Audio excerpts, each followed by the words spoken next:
Hello दोस्तों, welcome to arts वल्ला। स्वागत है आप सभी का आज के इस नए वीडियो में। आज हम लोग देखने वाले हैं ज्योग्राफी की कड़ी में। ये चैप्टर नंबर हमारा 6 होगा, जो कि हम लोग बिहार बोर्ड 12वीं का ज्योग्राफी देख रहे हैं। और ये एक तरह से समझ सकते हैं क्रैश कोर्स की तरह हम लोग देख रहे हैं, जिसमें से एक चैप्टर में ऑब्जेक्टिव और सब्जेक्टिव दोनों आप लोगों को कंप्लीट हो जाएगा। अगर आप लोग देख लेते हैं तो निश्चित रूप से भरोसा रखिए, आप ऑब्जेक्टिव और सब्जेक्टिव दोनों हमेशा बनाने की स्थिति में रहिएगा। तो चलिए हम शुरू करते हैं। तो देखिए, हमारा जो ये अध्याय है चैप्टर नंबर 6, जिसका नाम क्या है, द्वितीयक क्रियाएं। क्या है? द्वितीयक क्रियाएं। तो द्वितीयक क्रिया में क्या सब आता है? तो ये सभी औद्योगिक क्षेत्र कहलाता है। द्वितीयक क्षेत्र को पहला बात यही याद रखना है, जो औद्योगिक क्षेत्र कहा जाता है। यही अपने आप में काफ़ी इंपॉर्टेंट क्वेश्चन है, जो द्वितीयक क्रियाकलाप को या द्वितीय सेक्टर को क्या कहा जाता है? औद्योगिक क्षेत्र। तो चलिए उसके बाद हम जानते हैं डिटेल में।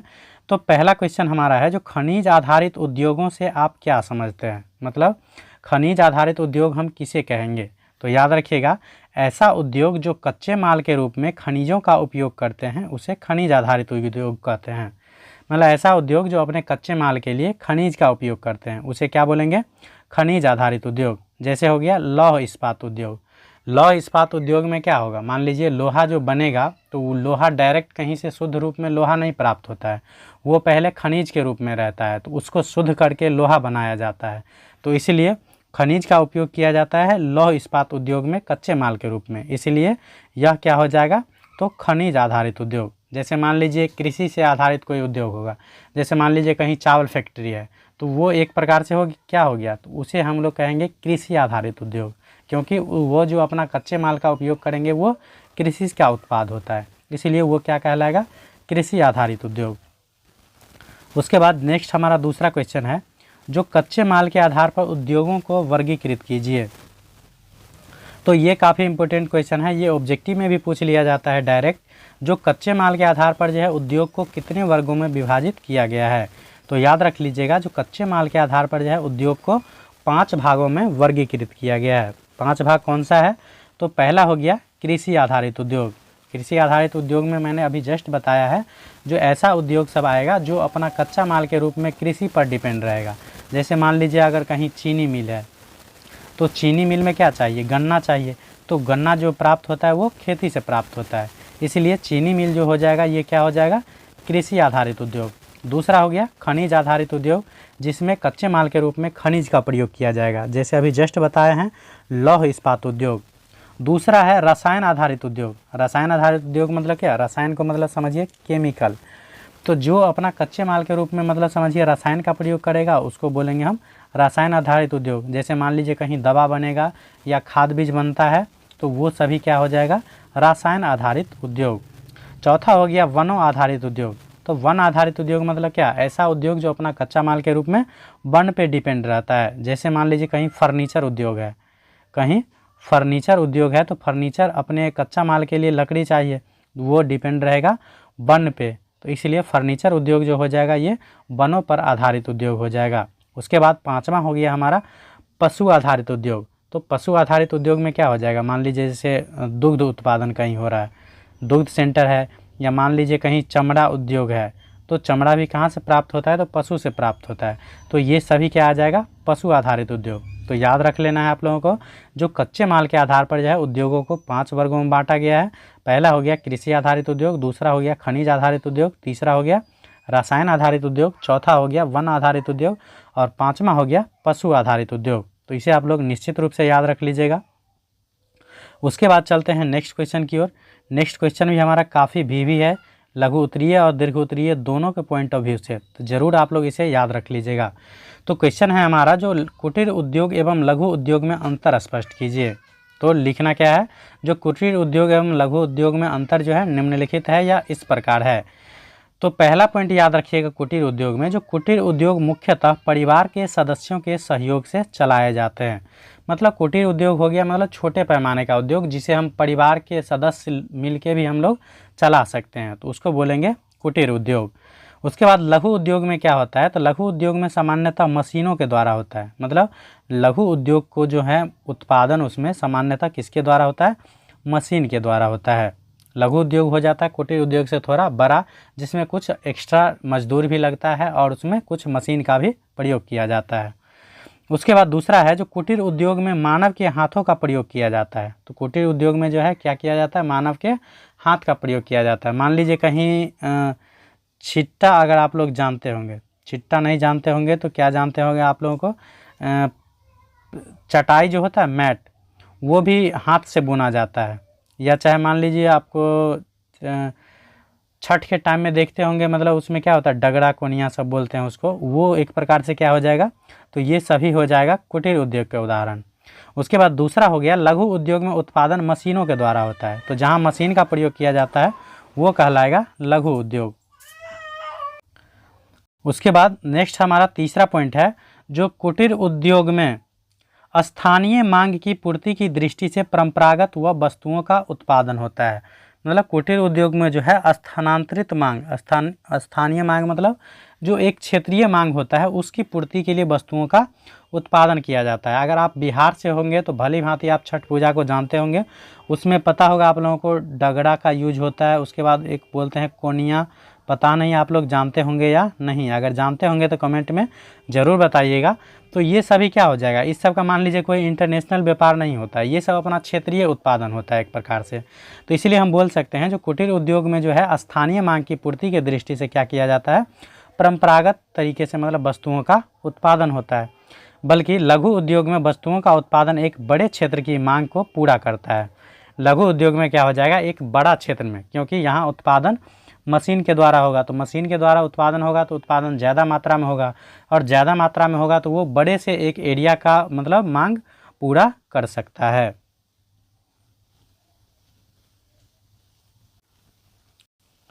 उसके बाद नेक्स्ट पॉइंट हमारा है 4 नंबर, कुटीर उद्योग में याद रखना है जो कुटीर उद्योगों में कच्चे माल की आपूर्ति सामान्यतः स्थानीय स्तर पर की जाती है।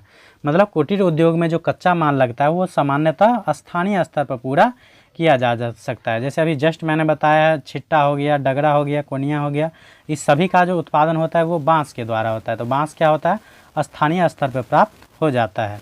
उसके बाद लघु उद्योग में कच्चे माल की आपूर्ति बाहर से आयात माल द्वारा की जाती है। तो लघु उद्योग में क्या होता है, तो कच्चे माल की आपूर्ति जो है बाहर से आयात करना पड़ता है। उसके बाद कुटीर उद्योगों में तैयार माल के लिए बाजार स्थानीय होता है। तो अभी जस्ट बताया है जो कुटीर उद्योग में मतलब जो माल तैयार होता है उसको स्थानीय रूप से मतलब बेचा जाता है या बाजार रहता है, मतलब स्थानीय मांग की पूर्ति किया जाता है। और लघु उद्योग में निर्मित माल जो है वो विस्तृत बाजार चाहिए इसको, अर्थात दूरस्थ बाज़ारों में भी भेजा जाता है। तो इस प्रकार से ये कुटीर उद्योग और लघु उद्योग में अंतर जो है काफ़ी इम्पोर्टेंट है, तो इसे आप लोग ज़रूर याद रख लीजिएगा। लघु स्तरीय और दीर्घ स्तरीय दोनों के पॉइंट ऑफ व्यू से काफ़ी इम्पोर्टेंट है। उसके बाद चलते हैं नेक्स्ट क्वेश्चन की ओर। तो नेक्स्ट क्वेश्चन हमारा है जो निम्नलिखित में से कौन सा एक अर्थव्यवस्था में उत्पादन का स्वामित्व व्यक्तिगत है। तो व्यक्तिगत स्वामित्व वाला कौन होगा, तो ये हो जाएगा पूंजीवाद। उसके बाद नेक्स्ट क्वेश्चन हमारा 5 नंबर है जो निम्नलिखित में से कौन सी एक कथन असत्य है। तो असत्य कौन सा है, तो चीनी, सूती वस्त्र एवं वनस्पति तेल उद्योग स्वच्छंद उद्योग है। तो ये बात क्या है, गलत है।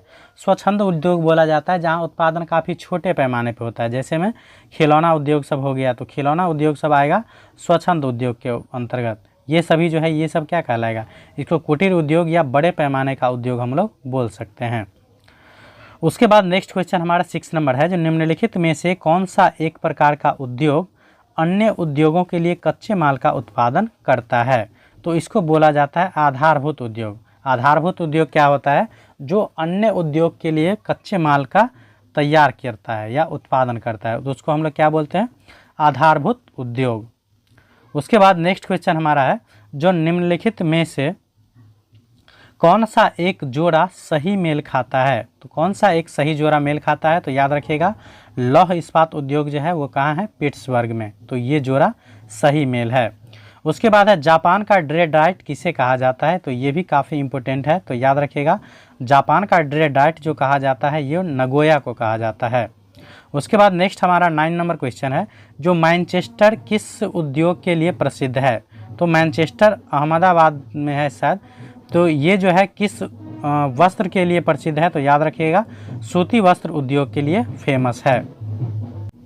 उसके बाद नेक्स्ट क्वेश्चन हमारा है 10 नंबर बोला जा रहा है चीन में सूती वस्त्र उद्योग का सबसे बड़ा केंद्र कौन सा है। तो चीन जो देश है उसमें बोला जा रहा है सूती वस्त्र उद्योग के लिए सबसे बड़ा केंद्र कौन सा है। तो याद रखिएगा यंगस्टीन बेसिन जो है एक क्षेत्र है, एरिया है जो सूती वस्त्र के लिए काफ़ी उद्योग है, मतलब फेमस है, और यह कहाँ है, चीन में है। तो याद रखिएगा। उसके बाद नेक्स्ट हमारा 11 नंबर है जो मिलन जो है रेशमी वस्त्र उद्योग का प्रमुख केंद्र है।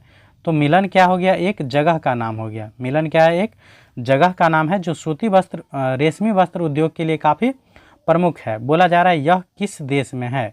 तो याद रखिएगा यह इटली में है। तो मिलन जो है रेशमी वस्त्र उद्योग का प्रमुख केंद्र है जो कहाँ है, इटली में।